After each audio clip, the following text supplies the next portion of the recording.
हिंदी की ऑनलाइन कक्षा में आप सभी विद्यार्थियों का पुनः स्वागत है। आज हम कवि श्रेष्ठ सूर्यकांत त्रिपाठी निराला जी के बारे में अध्ययन करेंगे। सबसे पहले कवि परिचय।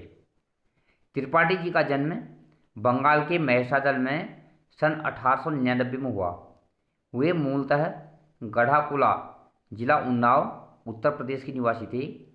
निराला की औपचारिक शिक्षा 9वीं तक महिषादल में ही हुई। उन्होंने स्वाध्याय से संस्कृत, बांग्ला और अंग्रेजी का ज्ञान अर्जित किया। वे संगीत और दर्शन शास्त्र के भी गहरे अध्येता थे, अर्थात उनको संगीत और दर्शन शास्त्र का भी ज्ञान था।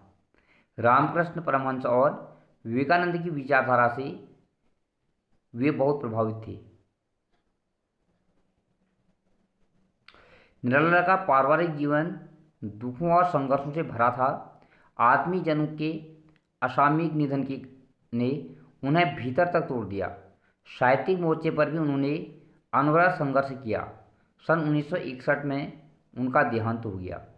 उनकी प्रमुख रचनाएं हैं अनामिका, परिमल, गीतिका, कुकुरमुत्ता और नए पत्ते।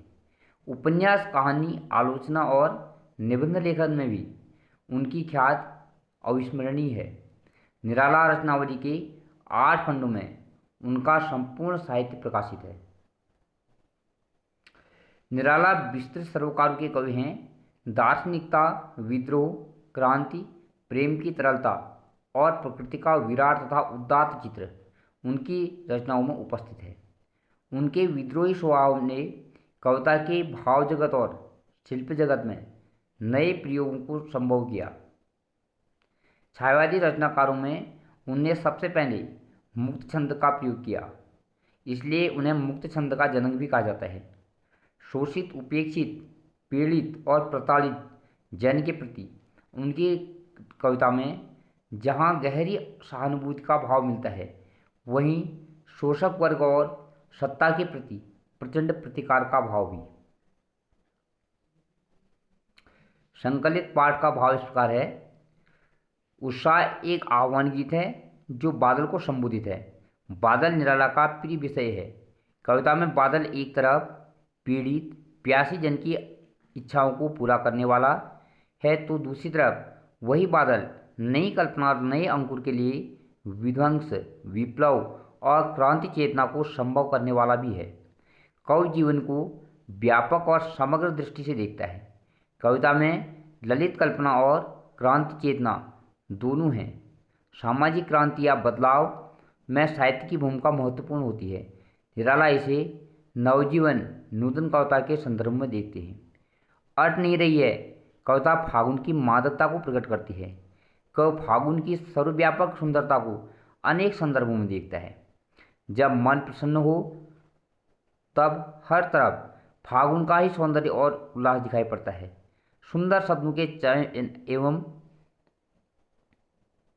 लय ने कविता को भी फागुन की तरह सुंदर एवं ललित बना दिया है।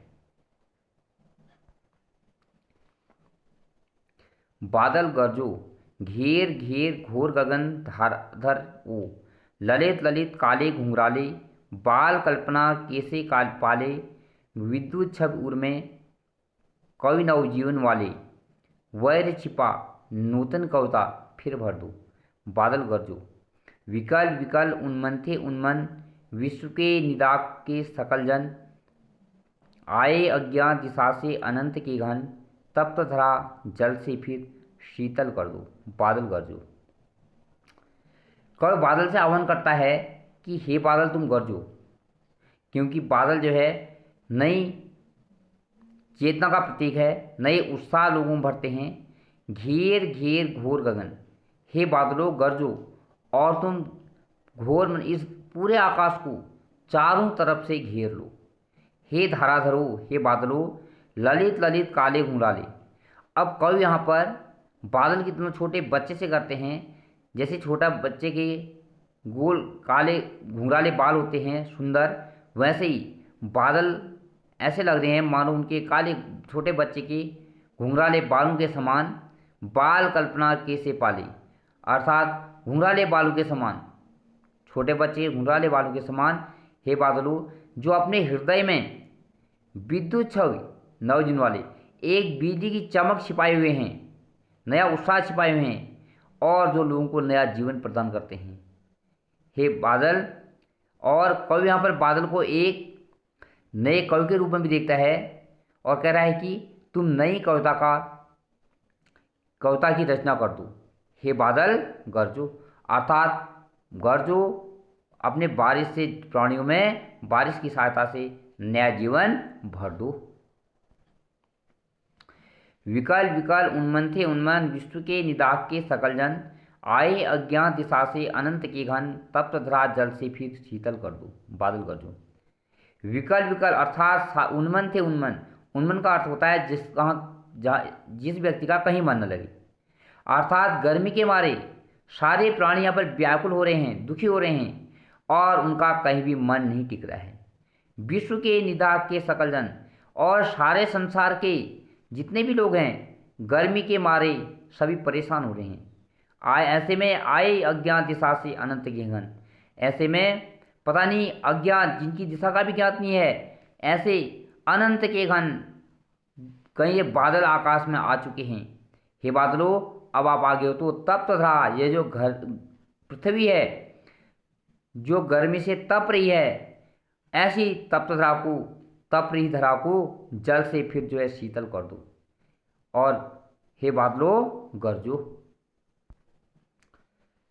अगला है अट नहीं रही है, आबा फागुन की तन सट नहीं रही है, कहीं सांस लेते हो घर घर भर देते हो, उड़ने को नभ में तुम पर कर देते हो, आँख हटाता हूँ तो हट नहीं रही है, पत्तों से लदी डाल कहीं हरी कहीं लाल, कहीं पड़ी है उड़ में मंद गंध पुष्पमाल, पाट पाट शोभाश्री पट नहीं रही है।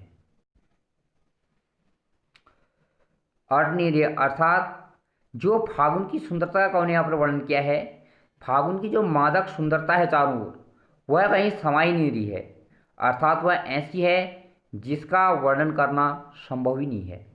आभा फागुन की, जो फागुन की सुंदरता है तन सट नहीं है, वह अपने आप में समा नहीं रही है, अर्थात वह ऐसी सुंदरता है जिसका बखान करना संभव ही नहीं है।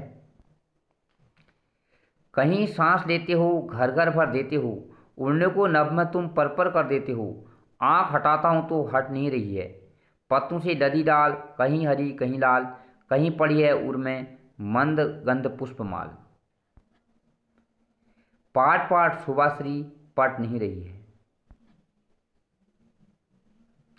कहीं सांस लेते हो घर घर भर देते हो, ऐसा लग रहा है कि सारा फागुन इस सुगंधमय वातावरण में स्वयं सांस ले रहा हो, अर्थात चारों ओर खुशहाली का वातावरण है, प्रत्येक घर घर आनंदित हो रहा है और जब आकाश में पक्षी उड़ते हैं वे भी क्या है आनंदित होकर के ऐसा लगता है वे फागुन की सुंदरता को और बढ़ा देते हैं। कवि कहता है ऐसी सुंदरता से मैं अपनी आंखें हटाना चाहता हूँ तो मैं आंखें हटती नहीं हैं, अर्थात उसको लगातार देखने का मन करता है। और ऐसे वातावरण में